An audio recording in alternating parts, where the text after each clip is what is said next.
And we're ready whenever you are, Mayor.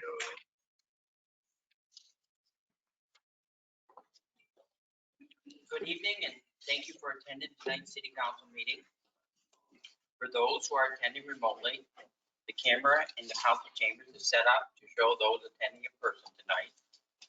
The platform we are using has a raise hand feature. You will notice a picture of a hand in the upper right-hand corner. When we reach the point in the meeting where the public has the opportunity to address council, you can click the button and be given your opportunity to address council. Please stand for the pledge of allegiance. I pledge allegiance to the flag of the United States of America, to the republic for which it stands, one nation under God, indivisible, with liberty and justice for all. Kathy, would you please call the roll? Mayor Skelly. Here. Counselor Dilaba. Here. Counselor Fisher. Here. Counselor Kennedy. Here. Counselor Powers. Here. Counselor Reish. Here. Counselor Scamperly. Here. Quorum present. We have several presentations tonight. We'll begin with Chief of Police Mark Kearns, oath of office.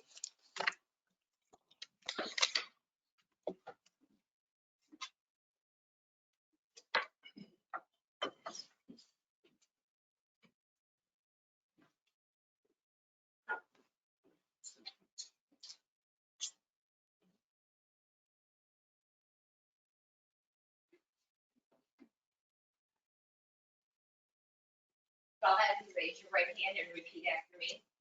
I, Mark Kearns, I, Mark Kearns, do solemnly swear do solemnly swear that I will support that I will support the Constitution of the United States the Constitution of the United States, and the Constitution of the State of New York, the Constitution of the State of New York, and that I will faithfully discharge the duties and that I will faithfully discharge the duties of Chief of Police of Chief of Police according to the best of my ability. according to the best of my ability.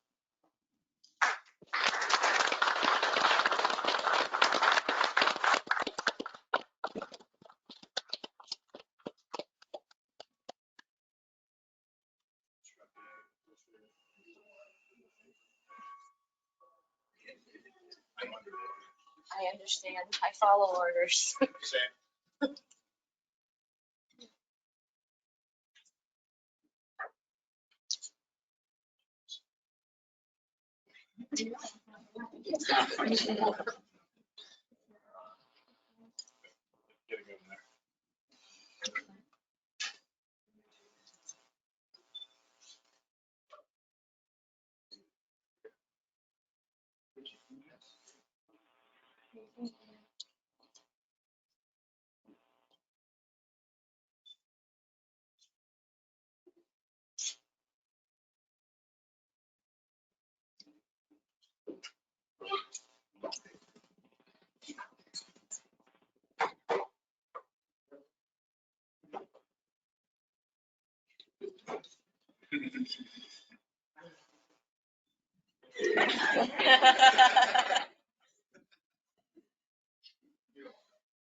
Sir.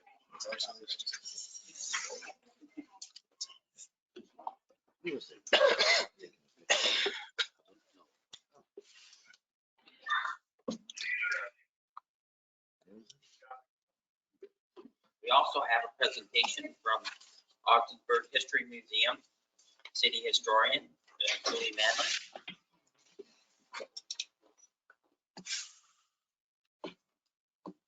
Hello, everyone.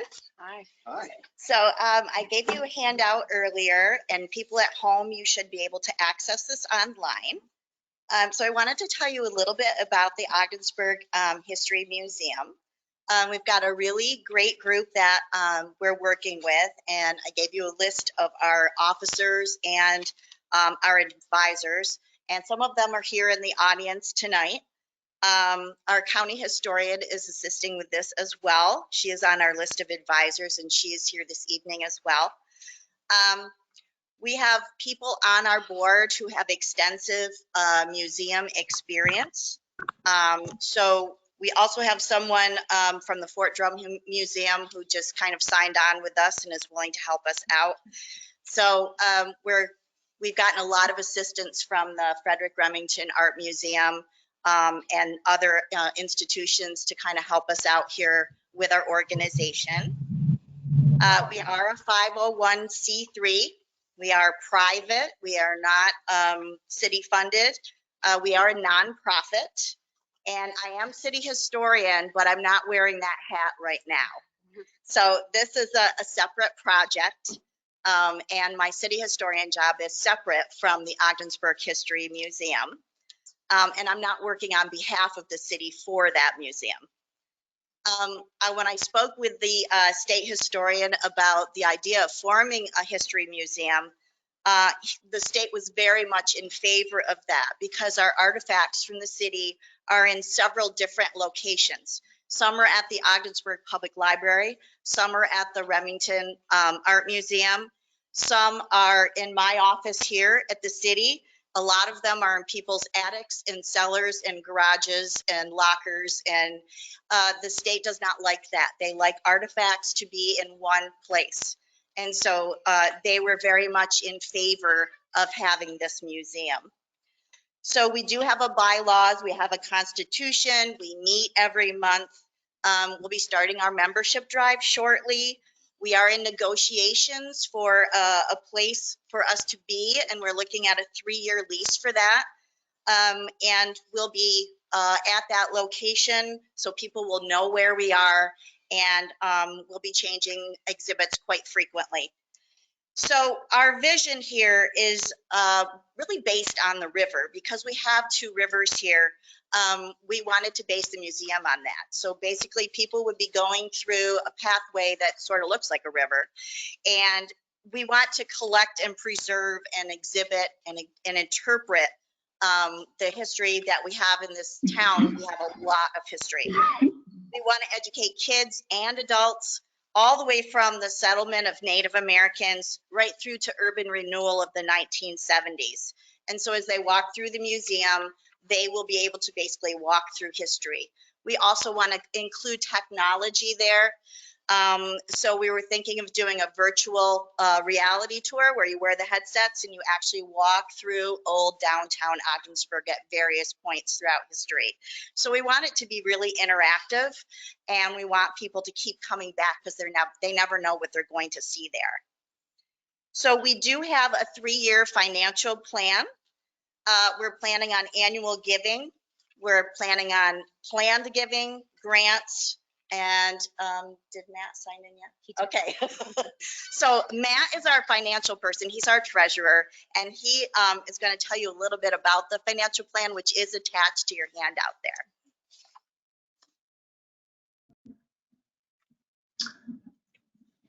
Hello, can you hear me? Yes, sir. Great. Sorry for joining a little late, just finished up a meeting. I got involved with the museum late last year, and we've spent quite a bit of time pulling together what I'll call a 3-year plan, with 2022 being our first year budget. Certainly a little challenging trying to estimate being part of a fiscal year.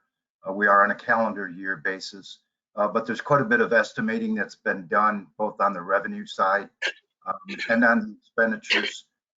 We're looking for individual and corporate memberships and contributions. As Julie said, we're also going to be approaching several foundations and grants. We're looking at approaching a grants writer, and we're here presenting to the city tonight to see if the city would entertain allocating any funds to the museum. We did, when we adopted the plan, I think it was last month or the month before, have some guiding principles and some parameters that we came up with in terms of being very fiscally responsible, being in our first year. And a lot of our focus has been on sustainability. This is not a 1-year and done, a 2-year and done, 3-year and done. What we're doing financially and even operationally with our events planning and fundraising is to have, that annual fund each and every year. And our plan is to try to build some fund balances to use as seed money as we approach foundations and grants, and try to have that fund balance established so it gives us some stability and some flexibility to do some of the things we wanted to do. I don't know how much time we have. I don't think too much. I wasn't going to go through the whole financial plan, but that's kind of how it was built and some of the principles we used. So this idea is something that has been around for about 40 years.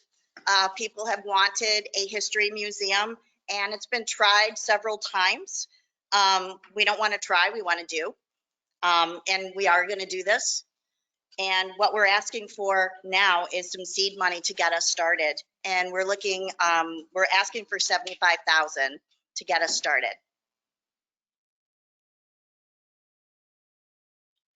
From the city? We're willing to take what we can take.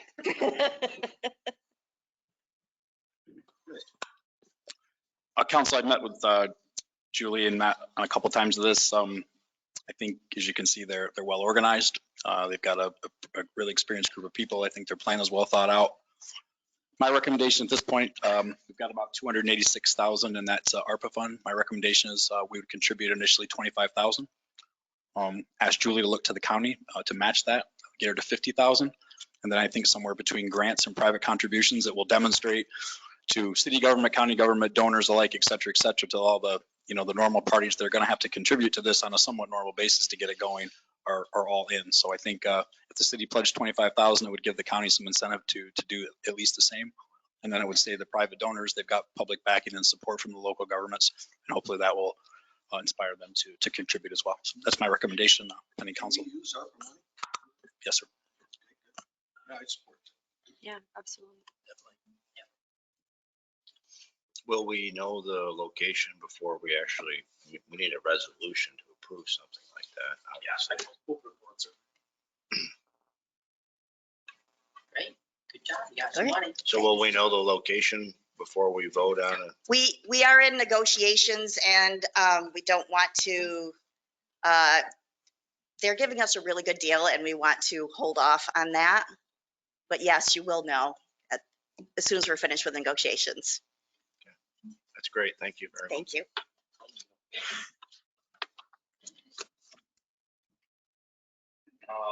Next we have Recreation Director, Mckenzie Cole.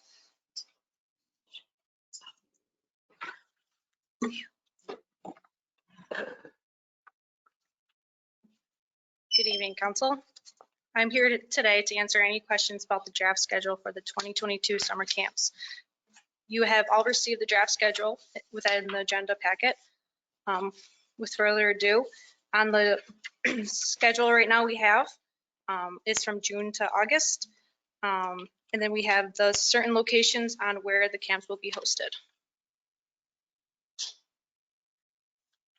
I hear the softball camp is really, really great. It is, it's great. Yeah, I heard kids loved it. not to toot my own horn or anything. I will add that we are adding volleyball camp this year, and we are working with the Frederick Remington Museum to do an arts and craft camp for older teenagers. Is there any questions I can answer for anyone, or? Are all the camps currently staffed?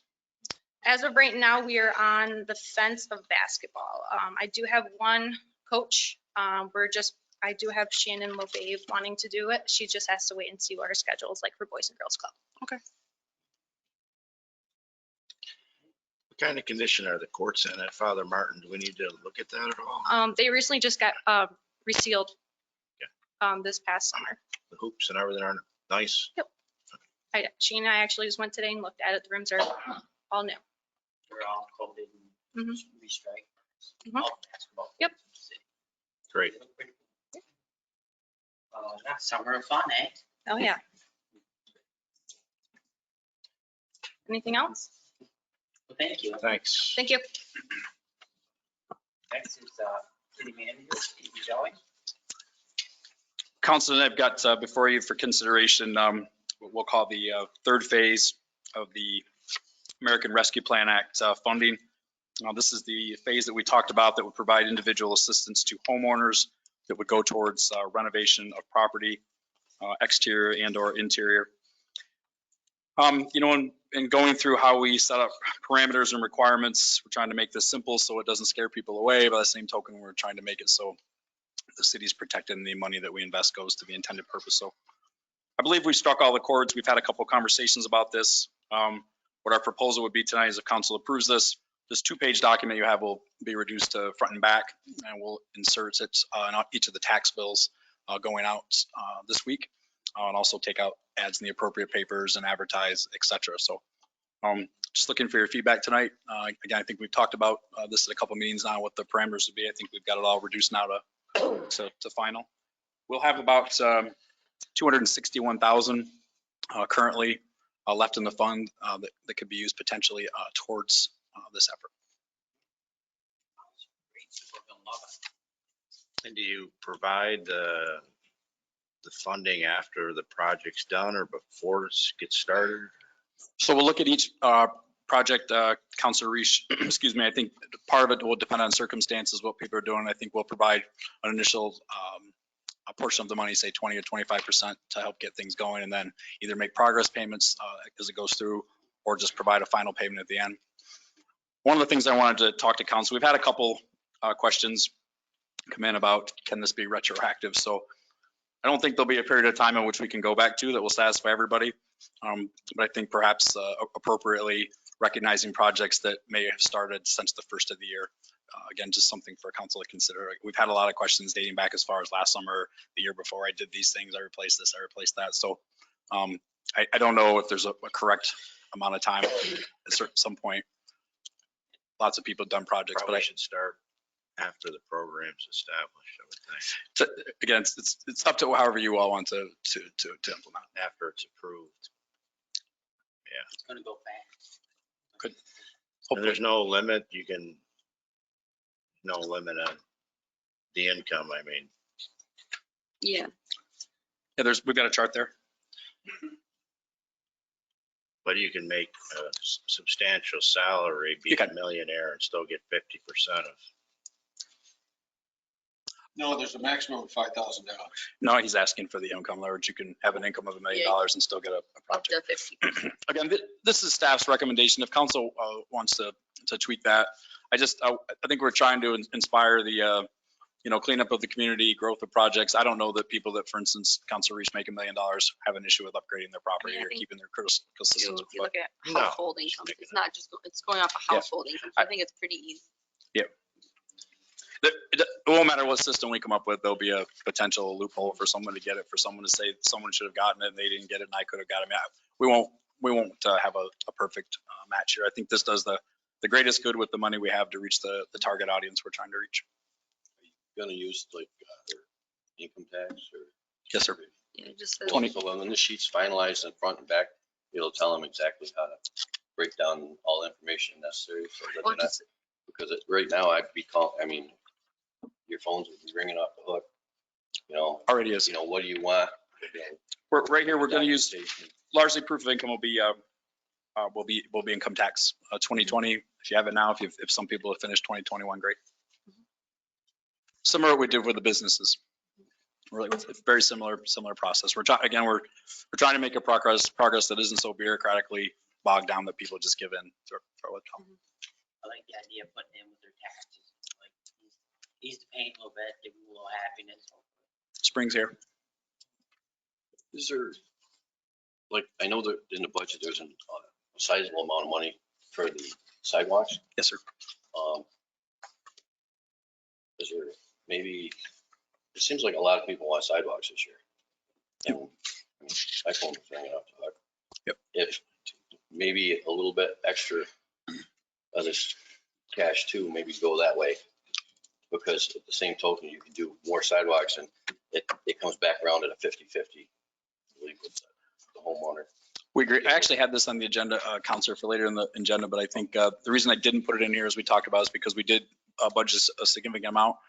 And honestly, if the requests are significant, I don't think it would stop staff from coming back to council and looking for an additional appropriation to increase that.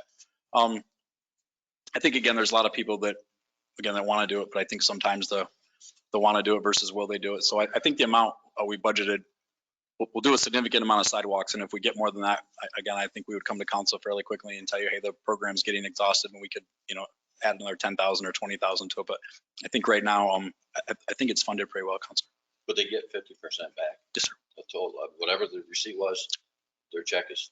Yes, sir. Okay. Change I the had a guy maximum. call me and he said that. 50% of the city's reimbursement. See, that was what the problem was. And that's where the calls were coming from, because people said, I'm not going to do it if I'm paying more than the city. And it was like, it's 50% off, right? So the city's rate this year is $8 for 4-inch square foot, and $9 for 6-inch square foot. I did talk to a gentleman the other day. Hard part is we can't control what a contractor charges. So if we're giving 50%, and all of a sudden someone goes to $15 an hour, or $15 a square foot, we can't control. But one contractor that does most of them in the city is at the same rate we are.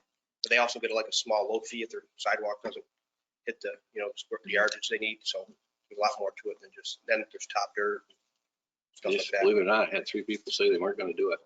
He said, if I'm paying more than the city, I'm not doing it. I'll leave it. And I said, well, just, again, that's up to you. But, whatever, it's a sidewalk. Yeah, and again, I don't think there's anything, we lead that program, Shane takes the calls. I think if we see a trend coming in, we can certainly come to council and say we want to adapt to it. Again, some of these programs, it's best if we adjust on the fly based on what happens. I mean, we've seen prices spike already.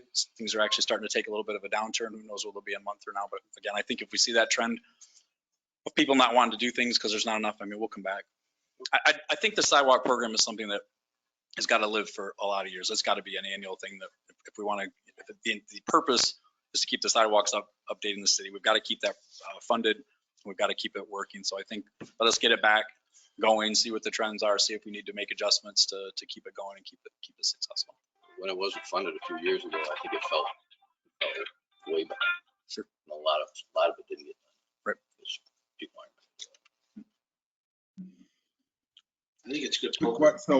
Quick question, couple questions here. One related to the museum, the history museum as well. From what I understand, and the audible's not all that good, we're agreeing to give 25,000 out of the ARPA monies to the historian and the Ogdensburg Museum. So Councilor Powers, just to be clear, we'd be giving it to the Ogdensburg Museum. Julie obviously wears two hats here, and she one of her remarks was just making clear that presentation she's making as the president of the Ogdensburg History Museum. But right now, as council's agreed to give 25,000, I think again our caveat here is we're looking for the county to match that so that they can have all the seed money they're looking for, which is $75,000. I understand that, but that part I understand. So, but the aspect, are we going to use ARPA monies for that? Yes, sir. Can we use ARPA monies for that? Yes, sir. And that would lead to my second question regarding the exterior and interior renovations for homes, which I'm all for. I think strongly that the city of Ogdensburg should have some kind of housing program to help get our some of our wonderful dwellings back onto the tax rolls and renovated to in much better standard than some are now. But going forward, I'm curious to know whether or not that's allowed as well with the ARPA monies. And the ARPA is pretty clear, and I just want to make sure that we're good as far as going forward with any of that. And of course, I support the museum and I support any kind of housing program and renovations going forward. I just want to make sure that the ARPA monies cover that, because they do, Counselor. And we're on about the 4th rendition of the rules, which is basically, for all intents and purposes, there's only a couple prohibited uses for the money, and this certainly doesn't fall on that. So we're well within that, helping people recover from ultimately impacts of the pandemic, financial difficulty, et cetera. I think there's 3 or 4 ways that we more than meet the requirement. No, the only question I have is, now, is there going to be a record of who received funds, how much, and for what? Like, because it's technically public funds, so do we have to have that available for anyone? We do, just as we do the business council. Okay. And as we've spoken here, there's nothing will preclude someone from applying for 2 projects in the 2 different categories, but we will certainly go through a round 1, so everybody gets round 1 of funding before we move on to round 2 type projects. Someone could certainly get get 2 projects, an interior and an exterior. And the resolution to approve this talks about, it basically says, $286,000 approved for the individual assistance program. Is that this, or is that a category of ARPA? No, that's what we're calling it. That's what we're calling this. We're calling this the individual assistance program. Probably should amend the resolution to include that as Exhibit A, just so it's understood when we get to it.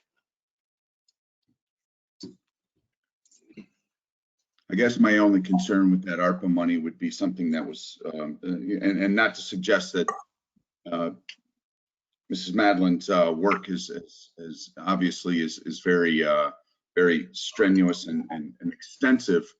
But it is a brand new program, and I guess that was, and I apologize for not leading into that, but that was my concern related to the ARPA monies coming forward with a new upstart.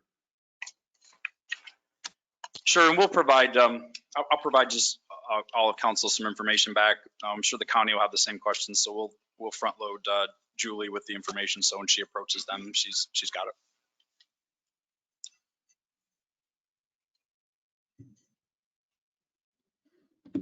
So we don't have 286,000 if we're going to dedicate 25 to the museum. Oh, we'll then have 261, so we'll modify. And we are continuing, and I urge council and the public, there are small businesses and nonprofits that for whatever reason didn't know about, didn't get to apply, certainly apply. We will bring those forward to council as well. So we're not stopping that program. I just think we haven't had any applications in a while, so we felt comfortable now in moving forward to the individual. But certainly if there's some businesses that got missed, get their application. So next we have some department updates. And first is our historian.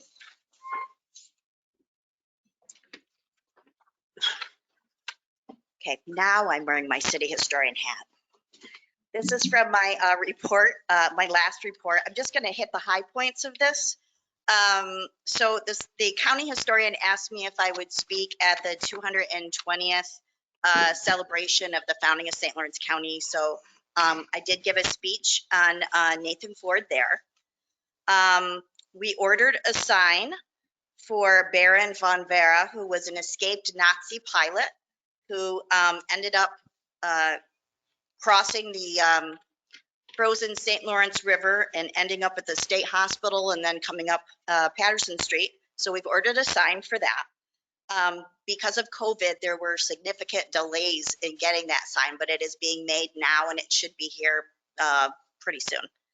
And then the other thing I wanted to focus on, well, 2 things I want to focus on. The sign down here, I don't know if everybody can see it or not, but it's the sign for women's votes. It's part of a national trail. The William G. Pomeroy Foundation gave us the sign. I applied for it and we got it. There are over 2,300 sites across the United States, and we are one of those. So that will be installed as soon as the weather gets a little nicer, and we will do an unveiling ceremony for that. Thank you. It's in honor of Marion Frank and Mayor Julius Frank for their work in getting women the right to vote. They were well known throughout St. Lawrence County and New York State. So that's going to be really nice when that is installed. And then the last thing, I'm on the 4th year of a grant through the Northern New York Community Foundation. And those are those signs that you may have seen around town with the little QR codes on them. So I've done State Street, Washington Street, Caroline Street, and then this year will be arts and culture. There are 12 stops on that particular part of the tour. 11 of those are done. So that focuses on musicians and artists and decoy makers and pottery makers. So that'll be finished up this summer, hopefully. Thank you. Julie? Yep. The sign for the bear. Yes. Okay, so I'm a little hesitant on this, all right? So obviously he was a Nazi. Yes. I had a grandfather at D-Day. And so we're not honoring this guy, are we? No. We're just saying the guy ended up across the river and he came here. Definitely not honoring him because he was a true blue Nazi. Yeah, there actually is a story about him. He got arrested for entering the country illegally, obviously. And he wanted an attorney. The judge was going to give him an attorney. And the attorney happened to be Jewish. And he said no. So he was a tried and true Nazi. So we are not honoring him, but it's an interesting part of our history that this guy actually jumped out of a moving train, stole a boat, and paddled across the St. Lawrence in the dead of winter and ended up here of all places. He ended up, they were shipping him. He Mm-hmm. ended up escaping again Yes. through a bathroom window or something out of town along the Mexican border. And he Yeah. got into Mexico and then he went back and killed He was him. he was an escape artist. Yeah. You know, so it's an interesting part of history, but no, we're definitely not honoring him. Because I think they honored him back then. Oh yeah, they They did. gave him a big buffet of the Elks or something. They did. Yep. Yeah. Yeah. They. But we weren't in the war yet. Yeah, we were not. No. We were neutral at that point. So that's why he tried to get to the United States because the U.S. was still neutral at the time. We were not in the war yet. I just don't want to honor the guy if he's a Nazi. We are not honoring a Nazi. Absolutely not. Thank you.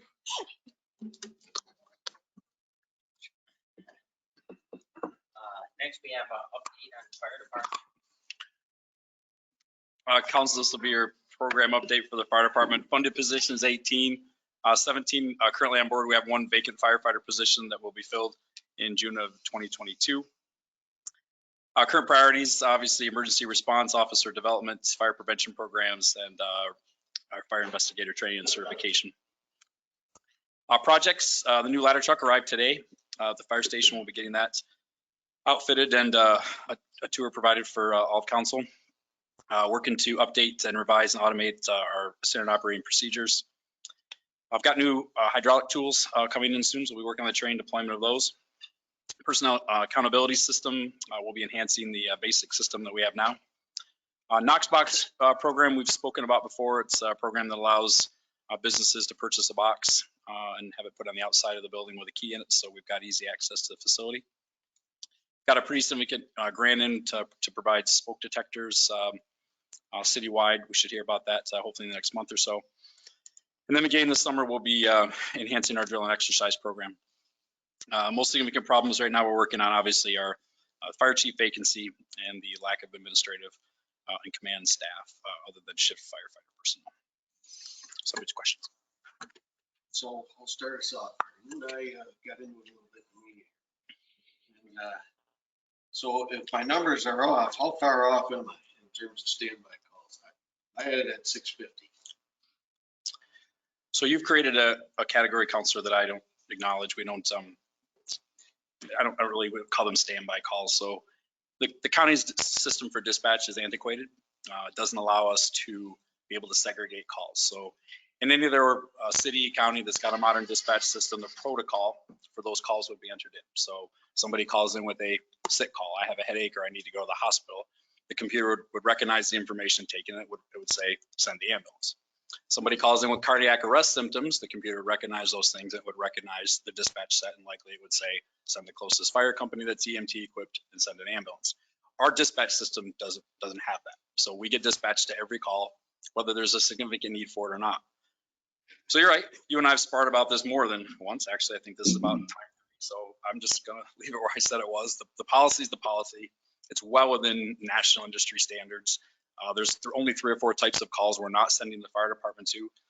Significant minor medical emergencies, things that quite honestly we shouldn't be using the ambulances sometimes for, but we can't refuse those calls. The fire department does respond to each and every medical call when an ambulance is not available, no matter what the type of call is. So if you're counting calls dating back from the start of COVID, we had a much greater restriction put in place. By and large, was recommended by the state of New York to limit the exposure to firefighter personnel. So as soon as the effects and the impacts of COVID subsided, we decreased the policy back down to what it should be. So I fail to see the problem with it. The mutual aid issue, I think, is simple. The fire department is not charged with responding to emergency medical calls outside the city. We don't have the resources for that. You're all seeing clearly St. Lawrence County has a problem with emergency medical services. They recently also announced that. Imagine the scenario where our ambulance is already on the way to someplace like Lisbon that doesn't have much medical coverage. And then our fire department is called away to Lisbon or Morristown for a medical call. Now we have nobody left covering the city. So this is just a matter of taking care of our own. The fire department provides that backstop. It's not inclusive of mass casualty things, large accidents, multiple patients, things like that. But there's no way possible for us to join the overuse of mutual aid covering communities that don't have their own medical coverage. The county, I think, is moving forward now. It's long overdue. Probably should have been addressing this a decade ago. This problem is nothing new. It's been coming for a while, but it's reaching critical mass right now, so they've got to address it. They've got a team of folks that I think will do that, and then we'll participate in that. As I said to all of you when I address this, I don't think the city is at the same critical stage as other locales, but what is starting to impact us is the absence of EMS in those other locales is sending our ambulance more and more places, which is leaving the city without an ambulance. So it's a dynamic problem that we're working on as quickly as we can. We're preparing courses of action. So should the problem in the city get worse, we can start to familiarize council with what some of those stopgap measures may be. So this isn't something that's not been thought about, something that's not been beat around on a lot of occasions. And for me, this issue, there's no politics involved in this. There's nothing other than making sure we're providing appropriate emergency response to the city. So one of the issues when I brought up before, and I know that you've downsized your memos, I got them. Yep. And, I still have a problem with falls and headaches. Yep. I know on at least one occasion there was a call in for a fall. The department went on standby. The person had a cardiac arrest and died. A headache,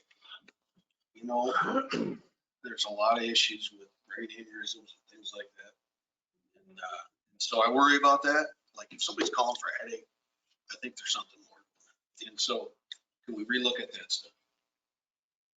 I'd like to get at least falls off in there for now. Somebody falls and hurts a hip or breaks a hip or a leg or something. I think it's important that somebody get there soon.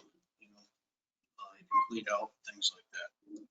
So Keep in mind again, as I said earlier, if there's no ambulance available in the city, the fire department goes to every call. Sometimes there are more calls going on than we have resources to respond to. I think the issue of the falls is one that I think the dispatch does their best job to triage those. I think immediately when the calls get upgraded, we know that response is appropriate, but it's a small city geographic area. There are some places that if the fire department is responding to that fall call on the other side of town, the ambulance will be there first. So the idea is to get somebody there first. What resources do you need? So again,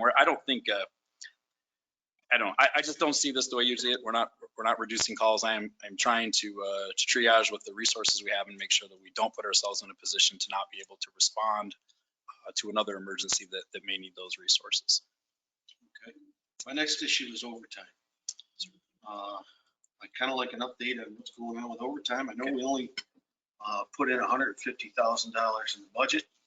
You and I went at it on December 6th about overtime, and I felt like if we had 20 guys, we would be creating less overtime. Then I think the 150 is going to fall short.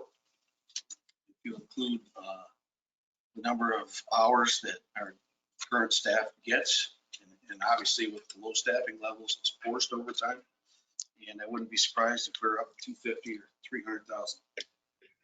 And so if we can get a report on that, do you have those numbers today? No, Comptroller will be briefing the first quarter numbers at the next council meeting, so you'll have everybody's overtime. Good. And then some sort of plan on where you think we're going to fall within that 150. Thank you.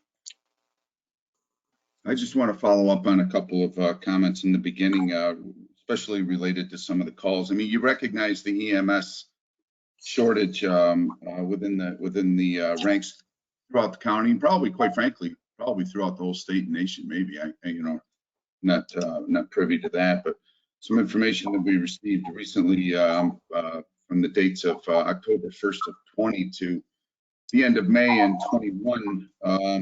Some of the calls where the orders were to send back, not necessarily stand down, but be in staging process. And a good portion of those, a very lengthy list I have here of convulsions and seizures and falls seem to be the ones that carry the day going forward. And with I guess with a diminishing EMS, and I'm sure you won't disagree that response and quick response is vital to well-being and a person's well-being and the assistance in helping somebody who does call, and having a full firehouse full of trained EMS and EMTs. To me, if they can get there quicker with the volunteer rescue squad covering a larger, vast area throughout the greater Ogdensburg city limits, and your direction not to have the fire department go outside the city, I think needs serious consideration. I do see that you put out a new memo and tweaked it a bit from the one in, I believe, December of 21, maybe. Don't quote me, but I mean, those convulsions and seizures can go sideways pretty quickly, and we see plenty of that in the prison system. And first response is vital to assisting. We just gave a recent recommendation to 2 individuals for saving an incarcerated individual from a significant seizure, and falls tend to carry the day from that time frame of 10/1/20 to 5/26/21. And I just think it needs a little bit more consideration and leeway going forward to allow our EMTs to properly and vitally and in quick fashion serve our community within the city. I'd like to say that, we have made real headway in equipment, $150,000 for the rescue squad, which haven't received any money in a decade or more. Today we got a new fire truck. Our old fire truck was 30 years old and we still owe money on it. We'll be paying that off. We also got new equipment for the firefighters, and new equipment for the police. So let's not forget how important the money's been to provide that new equipment too. Well, without question, the hydraulic tools and the new truck, a bit of a shorter ladder, but ultimately a newer truck, a better provider for our responders. But that's a great expenditure, and I'm all for it. Don't get me wrong, but if it's not there, it's of no assistance to anybody when it's needed.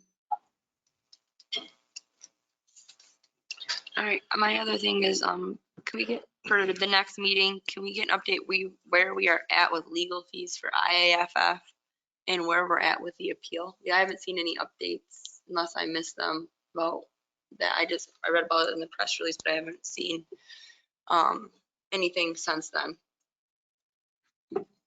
We're just using the one law firm for legal. Okay. Coughlin and Gerber.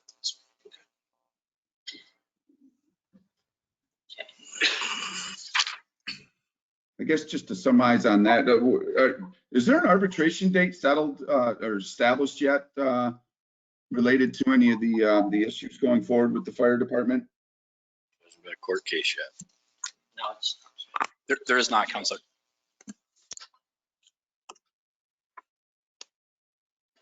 okay. Is there an anticipated date that we should hear anything? There wasn't like nothing. We have one proclamation this evening for Fair Housing Month, and Senator Stevens will be doing a presentation.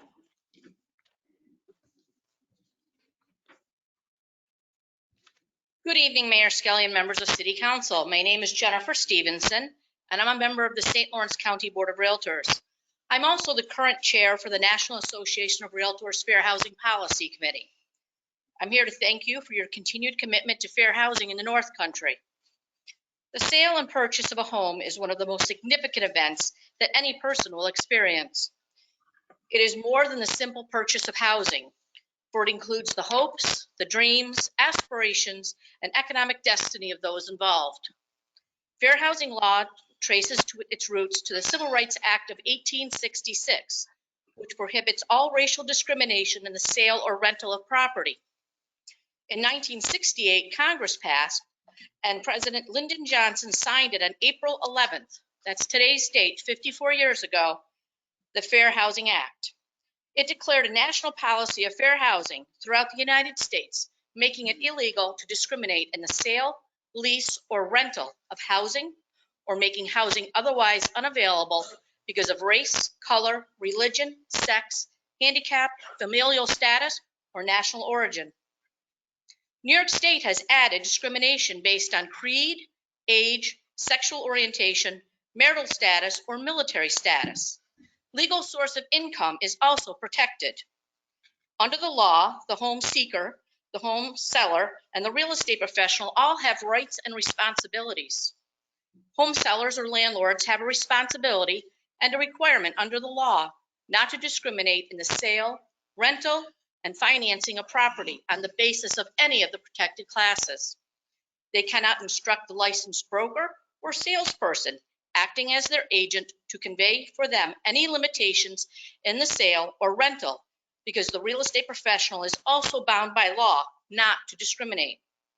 Finally, a home seller or landlord cannot establish discriminatory terms or conditions in the purchase or rental, deny that housing is available, or advertise that the property is available only to persons of a certain race, color, religion, sex, handicap, familial status, or national origin. Home seekers have the right to expect that housing will be available without discrimination or other limitations based on race, color, religion, sex, handicap, familial status, or national origin. Included in this is the right to expect that housing within the seeker's price range will be made available without discrimination. They have the right to equal professional service, including the opportunity to consider a broad range of housing choices. No discriminatory limitations on communities or locations of housing.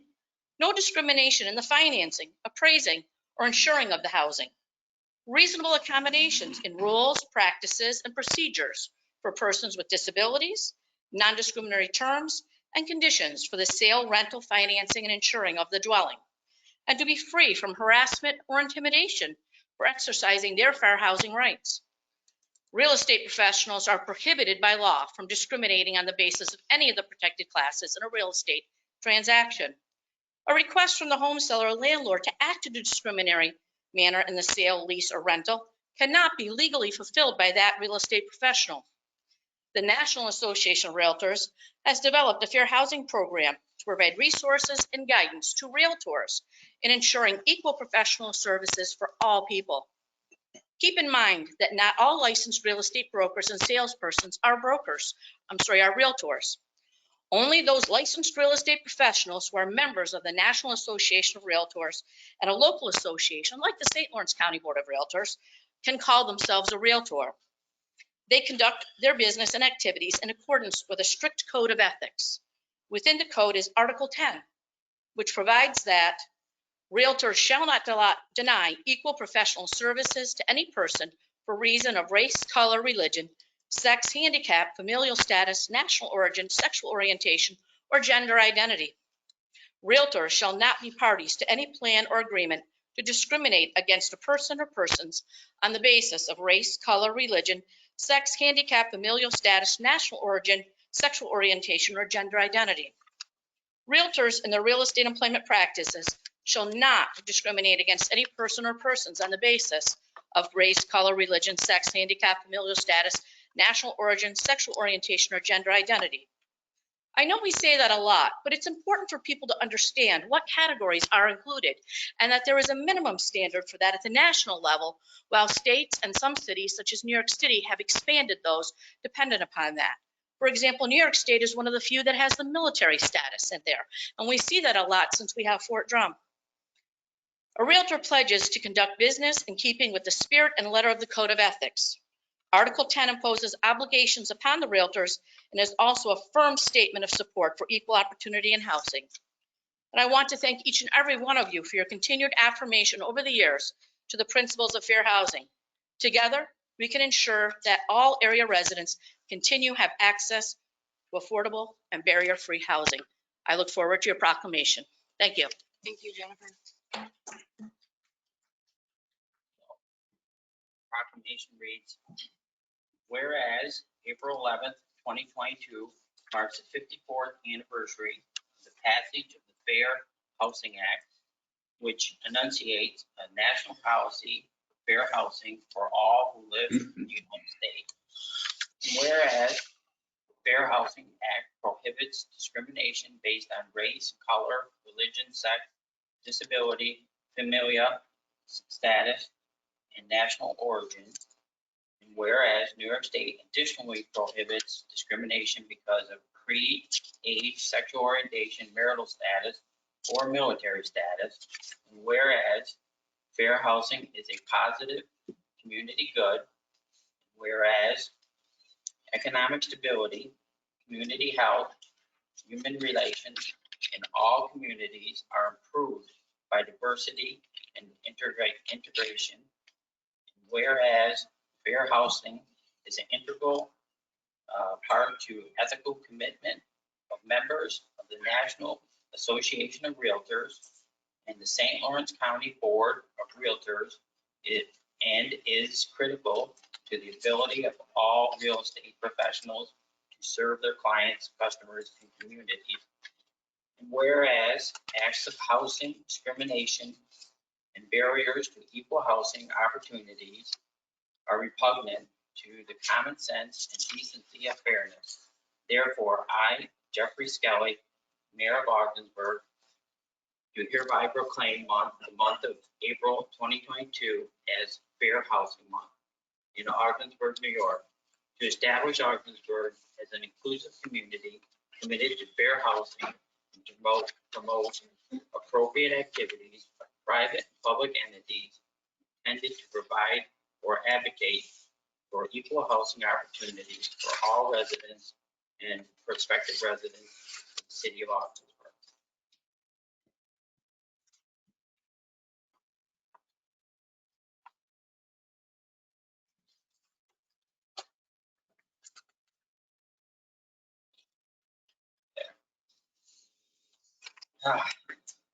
Good proclamation. Okay, and now we do not have any public hearings tonight, so this brings us to personal hearings. This time, anyone attending in person would like to address council, please come down the podium. You have 5 minutes. Good evening. Hi, Margaret. First of all, I'd like to make sure that either all of your microphones are on, or if maybe you could just move them closer, because sometimes it's hard to really clearly hear and understand what's being said. And thank you. And since last week was National Library Week, I have a belated shout out to libraries everywhere, especially the Ogdensburg Public Library. Thank you.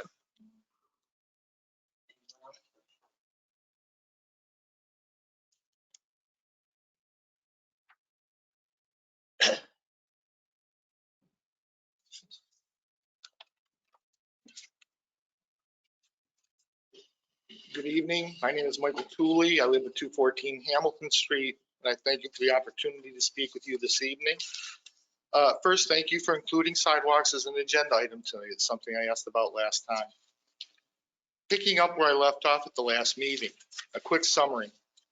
In New York State, Chapter 528 of the Law of 2000 gives local government the authority to carry over a reasonable amount of unappropriated, unreserved fund balance from one year to the next. The Financial Restructuring Board states on page 13 of the June 2019 report to the city that as a benchmark, the New York State Government Finance Officers Association recommends maintaining a budget reserve of 16.7% or 2 months worth of expenditures. Applying this to the 2022 city general fund budget of $13.2 million, a reasonable fund balance would be $2,200,000. The 2021 financial report presented recently states ending general fund balance is $6.1 million, of which $5.76 million is usable. The usable fund balance as a percentage of the 2022 budget is 43.6%. I think an objective person would say that this is more than a reasonable amount and suggest city finances could have been managed differently than they were the past 2 years. How could city finances have been managed differently? Well, in my view, in simple terms, It appears that if the ratified police and fire department contracts had been honored, the city still would have seen a significant increase in fund balance the past 2 years and afford the 10% reduction in the tax rate in 2021. The improving financial position of city finances, which in terms of improving fund balance began in 2017. Could this have been forecast after the Financial Restructuring Board's report was issued in June 2019? Could it have been forecast beginning in 2020 when the current city council came into power? I think it could have been. In fact, the Financial Restructuring Board offered the city funding to create a multi-year financial plan with the assistance of an external advisor. The report speaks to the importance of developing multi-year financial plans and stated funding could be available to cover between 50% and 100% of the cost up to $12,500. To my knowledge, the city did not pursue this recommendation. Instead, City Council proceeded with its predetermined course of action dealing with staffing and public safety that may have violated ratified contracts and took action that the arbitrator in the police department arbitration hearing determined violated the city charter. The current financial position of the city shows it didn't have to be this way. The city's strong current financial position likely makes it ineligible for the funding previously offered by the Financial Restructuring Board to develop a long-term financial plan with the help of an external advisor. Still, it would not hurt to ask. Even without funding, the board in its report states its website provides an extensive set of resources for local governments and multi-year financial planning, including a tutorial, a guide, and a template. I suggest City Council ask administration to pursue these resources, even if grant funding is not available, and to develop a multi-year financial plan, especially considering the debt presentation shared at the last meeting. Thank you. Thank you, Mike. Anyone else wish to speak? Now, if anyone attending remotely would like to address council, please use the raise hand feature. You have 5 minutes.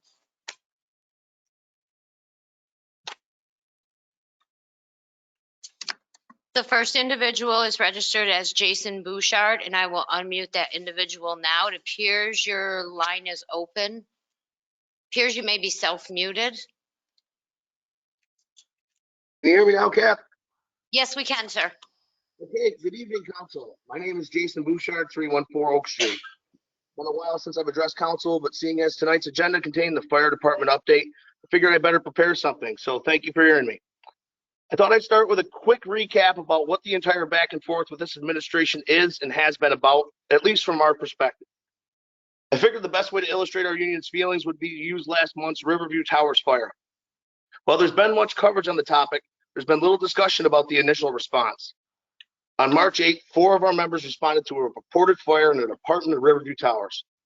3 men in full protective gear, carrying tools in a high-rise pack, ascended the stairs. 1 member remained outside, manning the engine. Quickly hooking up water supply, the 3 men proceeded toward the fire room. While stretching the hose line, they were met with the unthinkable, an incapacitated victim. Immediately, efforts to get to the fire room were stopped, and the firefighters began rescue efforts. This is where the administration's staffing cuts are undeniably felt. With the effort and focus of the men directed at rescuing the victim, the fire was able to grow, as there was no one to advance the hose line. The fire continued to escalate as smoke filled hallways, rooms, and stairwells, forcing mass evacuation and eventual condemnation of the building. We have had fires in these buildings and put them out many times in the past. We have also successfully extricated victims from these types of fires in these types of buildings. With proper manpower to utilize both suppression and rescue efforts, there's a significant chance that we are not only able to extinguish the fire, simultaneously getting the victim to safety, but a definitive chance that people are still living in that building today. While staffing cuts were certainly felt in many ways that day and are felt every day, the impact on the crucial initial response cannot be overstated. Eventually, we will not be so lucky, especially in structure fires that don't occur in a near fireproof building, or if we are to encounter multiple victims. Bottom line, these 4 cuts forced our men to make a choice: get water on the fire or save a life. I applaud their difficult decision. Their heroic, difficult decision. I also applaud and appreciate the much needed assistance provided that day and sent by countless agencies and individuals. To be part of such a collaborative effort was truly humbling. Thank you all very much. The next topic I would like to address is the recent news story concerning our lack of EMS response brought to light by Counselor Dan Scamperly. I appreciate the efforts by Counselor Scamperly to give this concerned reminder to his constituents that if they call 911, our trained members may be ordered to stand by. I think, like many, the counselor is just troubled that during a global pandemic and a well-documented EMS crisis, why would we deny guaranteed help to citizens in their time of need? I will remind council that I addressed you in February 2021 expressing our desire to resume going on these calls. I reiterated this desire in a letter to the editor and a follow-up email to the city manager. The request was met with a similar tone to how the city manager dealt with Mr. Scamperly's more recent request. Accusations of attempting to elicit fear in the community. As if Councilor Scamperly's desire to inform the citizens of their lack of protection or our members' desire to provide that protection were somehow greater atrocities than the manager's decision to deny the service to Ogdensburg citizens. It is the belief of our union that each time we are ordered to stand by, no matter the number of times, we are doing a disservice to our citizens and our community. I will end this portion with a couple of facts regarding this. We are still being told to stand by numerous types of EMS calls. Number two, if you're a scanner listener, you already know this. There is not one single EMS or fire agency in this county that is being directed to stand by when dispatched to act. Only Ogdensburg Fire. How is this providing the best service to our citizens? Finally, there was a recent news story reporting on the decision to deny us hazard pay, which is yet another violation of our CBA, attempting once again to strike a deal with our union. While I won't get into the details regarding our union's thought on this latest violation in this forum, I was interested in a quote from the article directed at our membership from the city manager. If IAFF Local 1799 continues to reject this proposal, I must ask, what are your intentions? Ogdensburg firefighters can answer this question the same way we have been answering it this entire time. Our intentions remain to be serving and protecting the public of the citizens of Ogdensburg and always honoring the agreement we made with this city. Thank you for your time, council, and thank you, citizens of Ogdensburg and surrounding communities, for your continued support. And who's next? The next individual is registered as Phil Clemens, and I will unmute that individual now. It appears you are self-muted.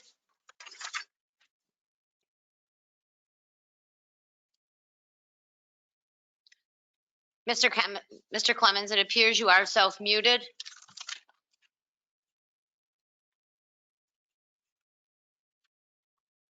Not sure how you want me to proceed, Mayor. There's no other hands raised. He'll come back.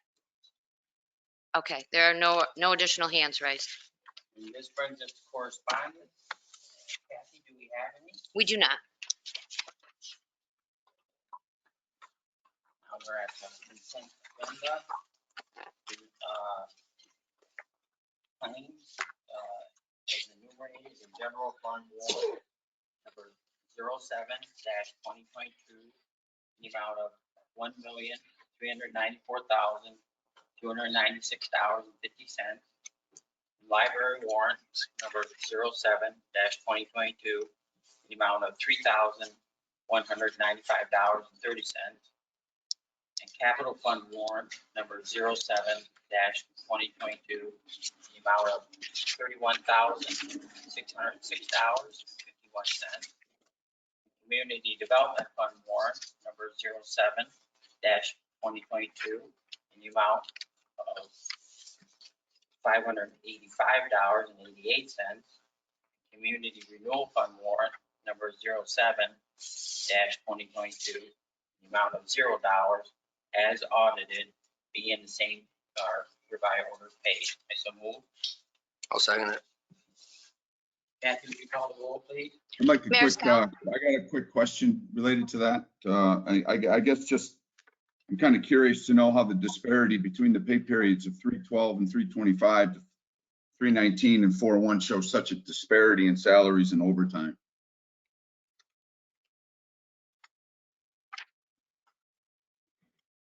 Pages 1 of 13 and 1 of 16.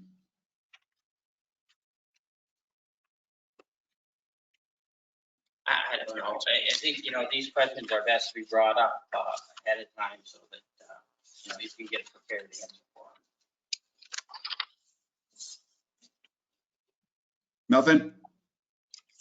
Nope, nothing. Kathy, would you please call the roll? Mayor Skelly, Yes. Counselor Dilaba, Yes. Counselor Fisher, Yes. Counselor Kennedy, Yes. Counselor Powers, No. Counselor Reish, Yes. Counselor Scamperly, Yes. approved. We do not have any appointments tonight, so this brings us to items for council action. The first item of business will be read by City Comptroller. Angela Gray.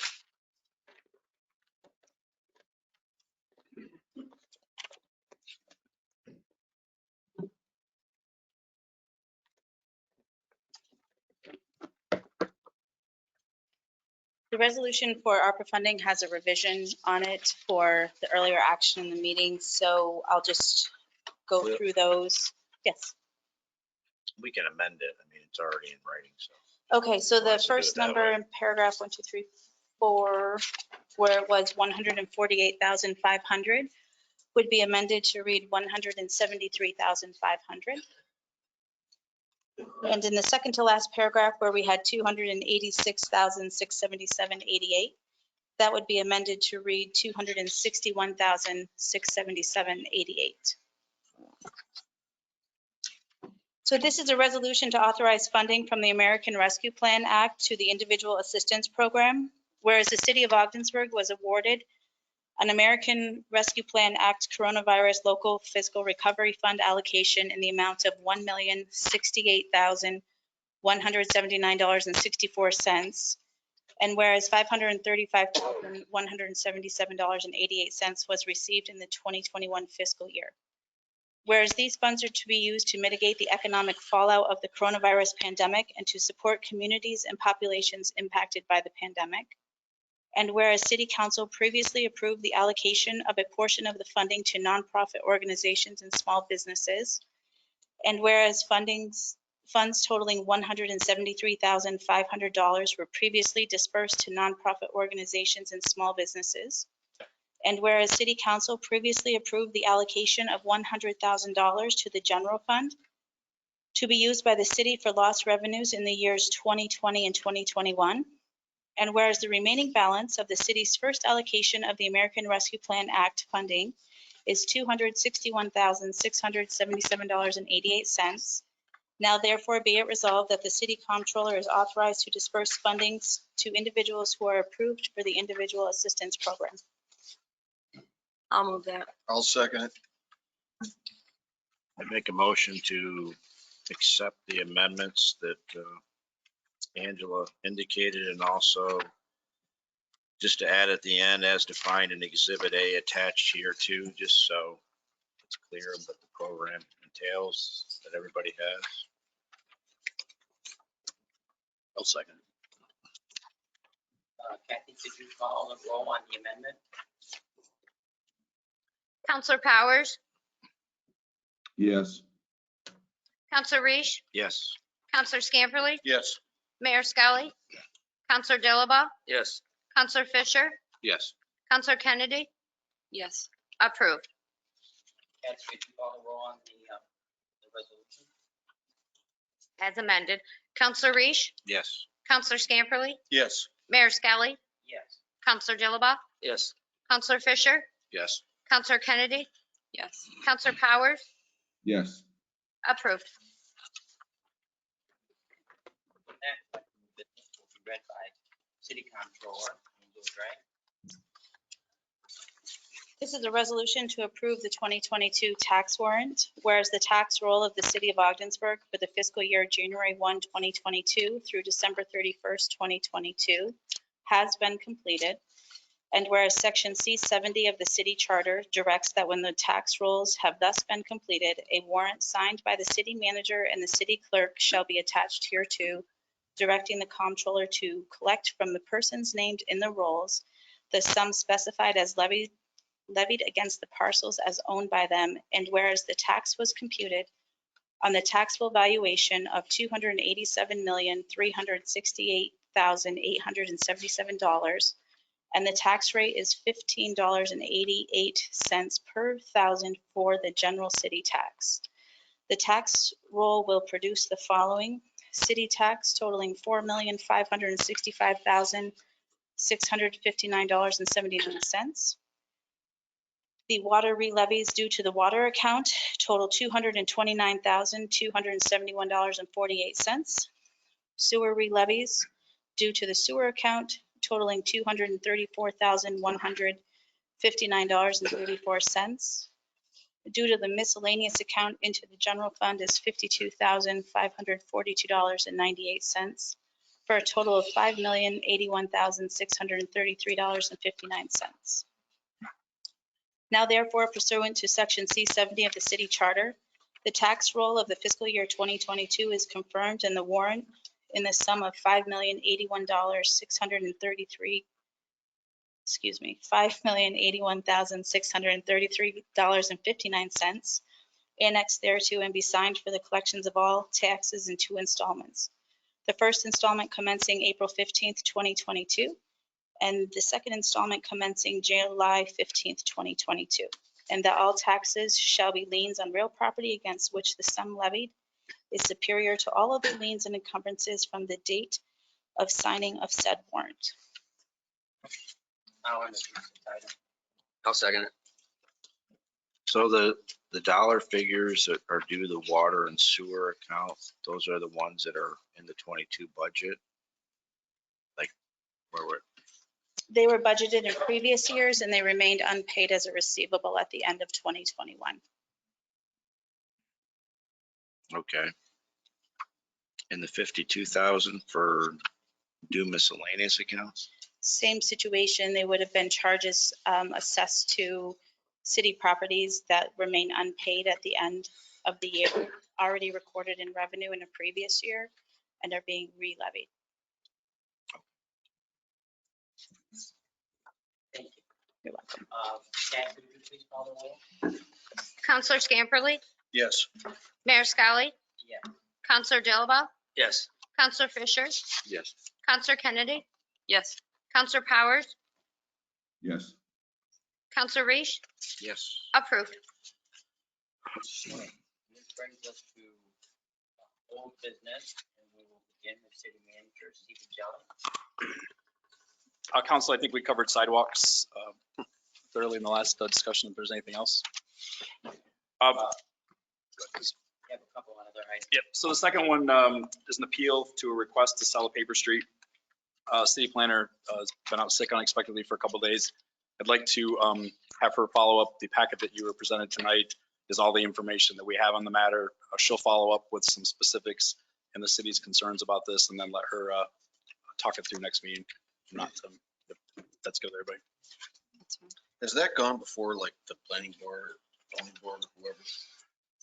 No, and for the information you'll see, it just doesn't meet sections of the city code. So for us, it was a fairly easy one. I mean, there's certainly city council can look at what the individual has requested, but I mean, it's just currently the way it's presented, it wouldn't meet the parameters to be able to authorize the sale. So again, I guess what I'm asking council here is we disapprove this and we send it back to you to look. This will be in theory an appeal to my decision to deny it.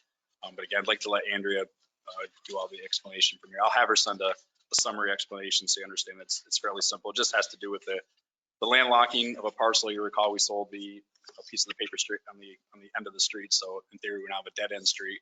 So allowing for the appropriate space so that the other building lots there. I think all the drawings and things that you have, information from city staff and from the individual, I think it's depicted pretty clearly. What's not on here is specific scaled square footage measurements, and Andrea will have all those when she discusses with you. And I think she's prepared to offer an alternate what could be approved based on the code and the allowance for turnaround and frontage and things like that. So.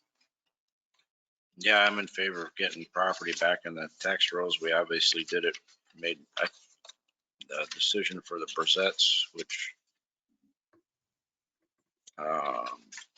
limited access from that side of the street. So it's a dead end street now. So, I mean, yeah, I'd like to see staff work with them to work something out.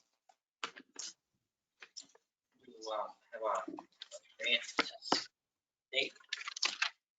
So, nothing specific. I just wanted to update council on we have submitted, met the deadline. We submitted to all three of our federal legislative members over the weekend for the unfunded portions of the READY project. So all those applications are in and submitted.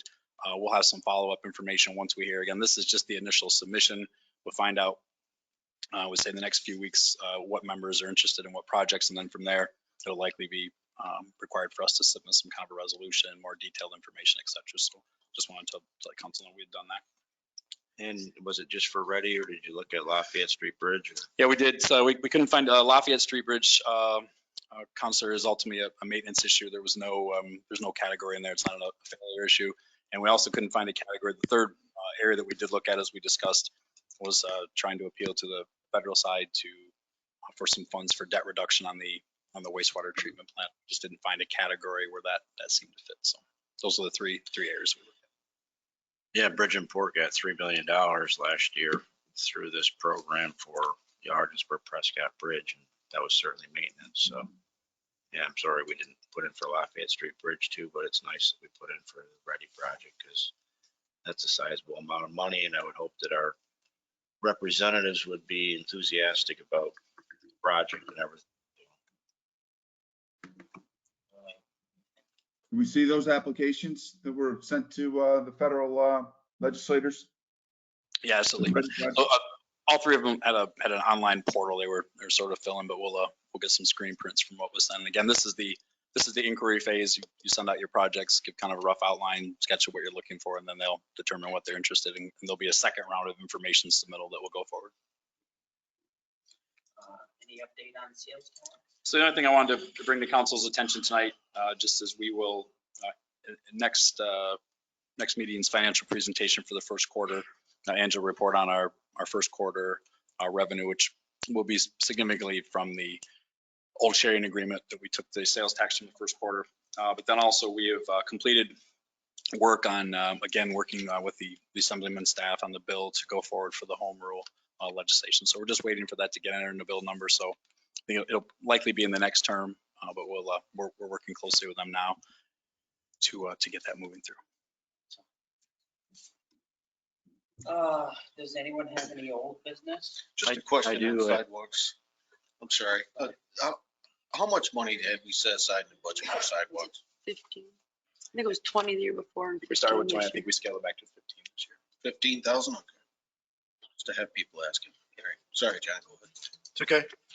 I talked about Dank and St. Lawrence County planning to be here for a presentation in regards to community development block grant program.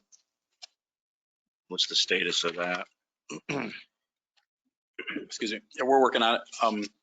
Andrea's had a discussion with them. We're trying again to work out what we talked earlier, which is get the statistical numbers we need for the neighborhoods to determine if we've got to do the neighborhood studies. We believe now we'll be asking council to move forward to do the neighborhood studies because we haven't got the aggregate data that would hopefully render the city, the entire city eligible. Of course, that would mean our economic condition has gone down. So overall, we don't want that. So, Because we're at 51%. Correct. And, yeah. So we're so if not the next meeting, the first meeting in June, I think Andrew will have a detailed presentation with her counterparts on what we think the grant prospects are for. So we'll have a presentation to talk about all of them and where we can get assistance. I just think it's educational for the council to hear from Dank that provides that service or the planning board so that they understand, the program and the amounts of monies available and how it's beneficial for housing, infrastructure, economic development, those types of things. So that we know the importance of it and going after it this year, I hope. And then the meeting with OMH, you're working on setting that up. I'm really eager to move forward with that. And then the letter to the Environmental Facilities Corp. We talked about at the last meeting. We did. I'm working on the last thing you and I talked about was just getting the meeting to go there. I'm not sure they're sending one more blind letters and are just, I think, having a meeting with the executive director, at least a couple council members going and we sit down and talk to them face to face. I think is our best effort now. So I think they're open to it. I'm just waiting for a date to be able to do that. I did some numbers at home after the debt presentation at the last meeting, and I don't know if I can recall it all or not, but I mean, the summary is that if you have 4,000 in debt per individual per capita, then that's very high, even in New York State. And based on my calculations, and hopefully staff can help out with this, we were over 4,000 with the Ready project, but mostly impacted by the sewage treatment plant project, and that's why I think it's so important to try and get them to reduce the debt on that, and that they should have given us more grant money and less debt. And I need to provide this information to Steve as a justification. And ironically enough, the $4,000 per individual was just for the city. So the guidance that the comptroller gives, anything over $4,000 in debt per individual is not good. And that's for all 3 taxing jurisdictions. And ours alone is $4,000. So this is the things we got to be concerned about. And I'll put that in writing to you so that we all have it, and correct me if I'm wrong, but it was a concern to me. Valid concern. Good information. I have one piece of old business, just real quick here. We're closing upon the end of the school year here. I'm curious to know what conversations we've had with the school district related to the SRO since January, I believe. Chief of Police has been in ongoing contact as Lieutenant Massner. We're providing the level of coordination and support that we told council and the school board we would for the remainder of this year. And then, our forecasting now is to have our officers trained, the SRO training, and then ready to go to fall, so the program will be fully implemented again. Perfect. Any new business?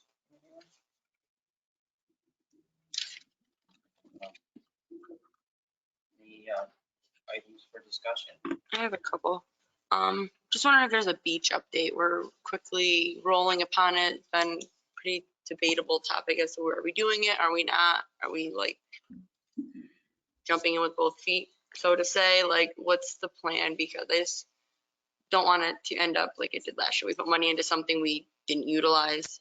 So are we foreseeing this coming to fruition? We are. We're projecting to start next week, our 8-week testing period. So we'll have 8 weeks, which will give us a full month prior to the start of when we want a beach open to have our test data in. So then we can let council know if we're go or no go. So I'm going to start that again process. What's the cost to the city for that testing? Is there a cost associated with that? Yeah, nominal. Like our testing is probably less than 1,000. Okay, I was just. So we haven't paid the Bridge and Port Authority yet for last year's using the beach. I don't know. The comptroller, when we met with him, asked the other day, Angela's looking into that. If somehow that was missed, then we'll take care of it quickly. I didn't think that was the case. It's not much money. No, it wasn't. It was a couple $1,000, Yeah. but I don't know if it. I think there was a communication between not sending invoices versus using the contract as the invoice. I don't know. Right. We'll take care of it. We met with them the other day and took care of it. We budgeted 75,000 for the beach, right? Already? That we've had in the budget? Yeah, I mean, we budgeted to have the operational. Yeah, no, I know we did. I was just Yes. wondering Oh, because people in the community have Yeah. asked, like, are we actually going forward with it? Yeah, I think so if all goes well, again, instead of using that condensed 4-week cycle we used last year, we'll have the full 8 weeks, and then it'll give us time for the health department to assess our overall data and give us a decision well in advance of a July 4th week. And that anticipated with the engineering for the making it ADA compliance too, right? I remember during the budget session, we talked about an engineer was going to come in to do We do, and again, I think it's all, I mean, it will be. after we get the testing, that will be something. Consecutive after that. Okay. If we can get it open for 1 year, then we can spend the money to look at keeping it open. And then I just have one more thing. The press releases coming out on like weekends or really late at night. I understand that there's a need for them, but we keep talking about how taxed the representatives and employees at City Hall are. If it's not something bearing life or death, I mean, I think that, we should give our employees their nights and evenings, weekends, like off. Like we're giving them Friday be off, or closed to City Hall because we have so much work to do. And then we're already overworking these individuals, and then we're making them do additional tasks. It just seems like if it's not something that can't wait till business hours, if that at all possible. It is. just for quality of life purposes for our employees. They're all taxed. Appreciate your acknowledgement of that, Council.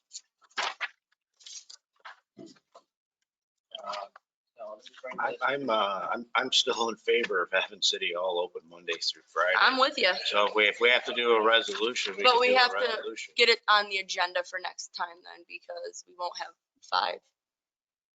And if it comes from the floor, you'll need a super majority. So if that's something we can put on the agenda for Yeah, next I'd meeting. also like to just to put something in the administrative regulations. Like COVID's right now at 5.4% in St. Lawrence County. I think it's if you're at 5 to 8%, it's moderate transmission levels. I think the counties just came out as low. Weren't we green? Well, 5.4 is pretty high. I think there was a lot of cases this past weekend. The Rona's ramping back. Substantial, according to the CDC, is between 8 and 10%, and high is 10% or higher.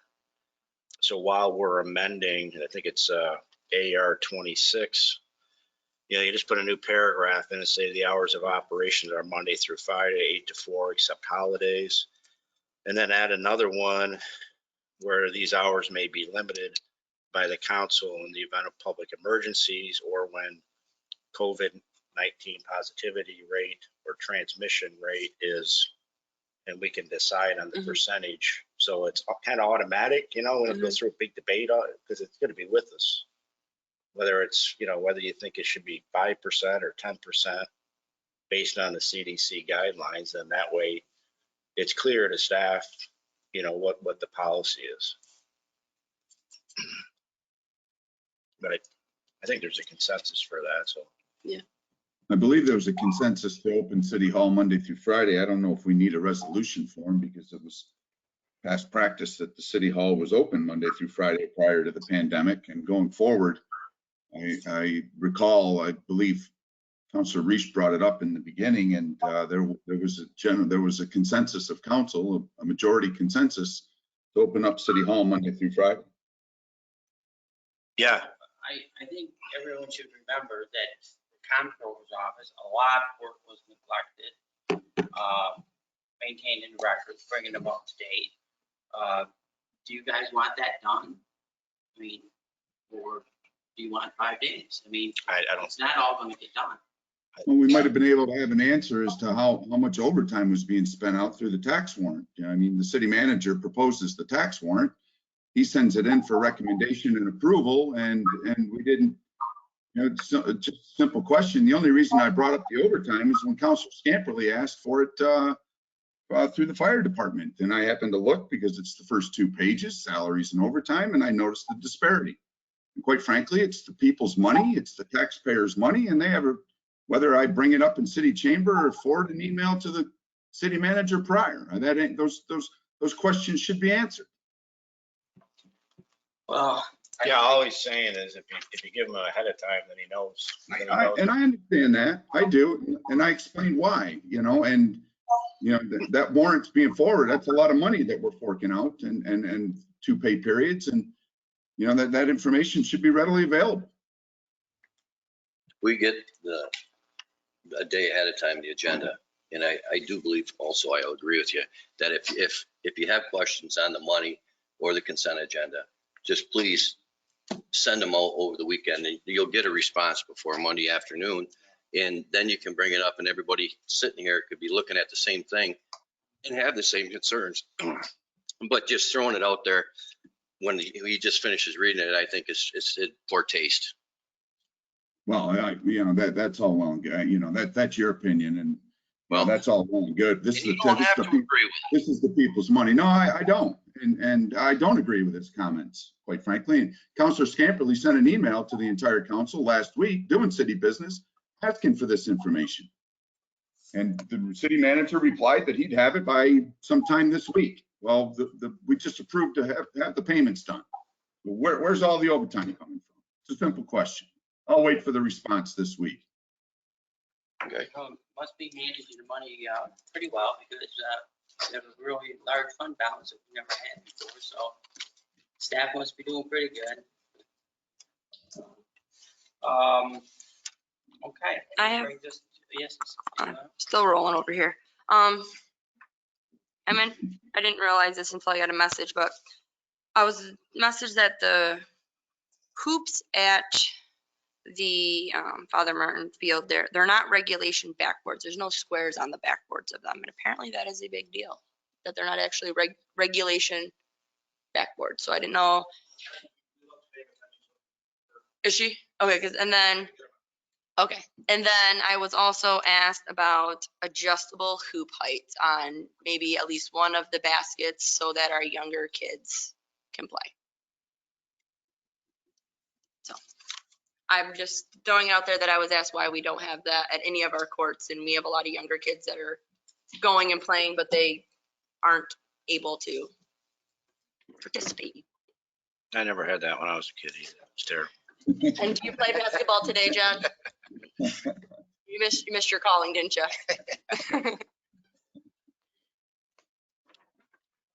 Didn't have a hoop at Hamilton Park, did we, John?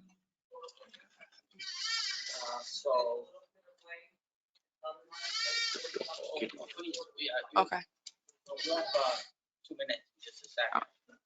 Is everyone good? We move on. Now we have citizen participation. Please come up. Cody, you have 2 minutes. Come on down.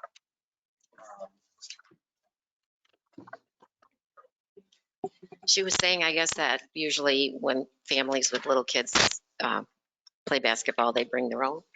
Right? Oh, the boys club drinks it. That's sort of. And I have a question. There was a survey that was put out last week, maybe the week before, but definitely within the last 10 days or so about City Hall being opened, or which day of the week would you want to have City Hall closed? And it was Monday, Tuesday, Wednesday, Thursday, or Friday. There was no option that said none.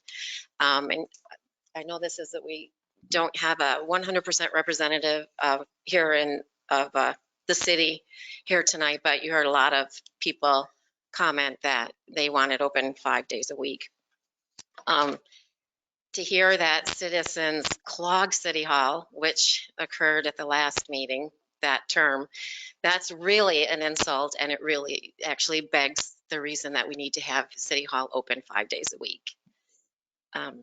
And then also there was an excuse for something about cleaning, but there are regulations for cleaning during COVID that have to be maintained even during the workday. So it's not something that would necessarily require a day off in the middle of the week or during the week at all, actually, to have the cleaning done according to the COVID regulations.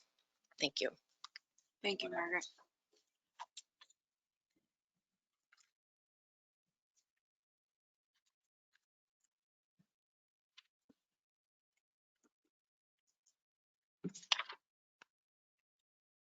Yes, Michael Tooley again. First, a couple of questions pertaining to compensation paid or possibly paid to Mr. Jelly.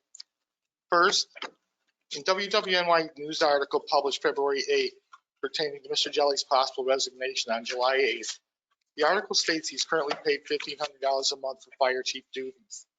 If that's accurate, how is the stipend authorized?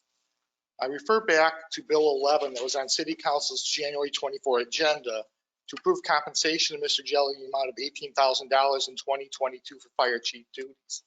But at the table that night, the mayor stated there was no longer a need for the resolution. So can someone clarify this for the community? I'm not opposed to a stipend for additional duties. My question is about the process that led to the stipend. Second, the city manager's contract permits City Council to award Mr. Jelly a bonus based on your evaluation of his work. Has a bonus been approved for Mr. Jelly at any time during his employment as city manager? And if so, how often and how much? And just to weigh in a little bit on the conversation about being prepared for meetings, whatever. Again, as an administrator, I've always asked my boards, if you have question material I send out in advance, please let me know ahead of time so I get an answer at the table. I think that's a very reasonable request of any board. But at the same time, when I'm distributing information, as I review it myself, if I see anything that seems like there's a significant variance in the numbers or something might lead to a question, I'll offer a communication accompanying those numbers, answering an anticipated question. So a little preventive maintenance might be helpful as well. Thank you.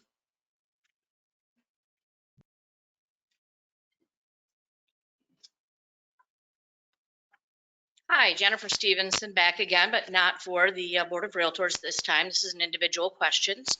The first one is, I too am working with the Ogdensburg Museum, and I just am a little unclear with the $25,000.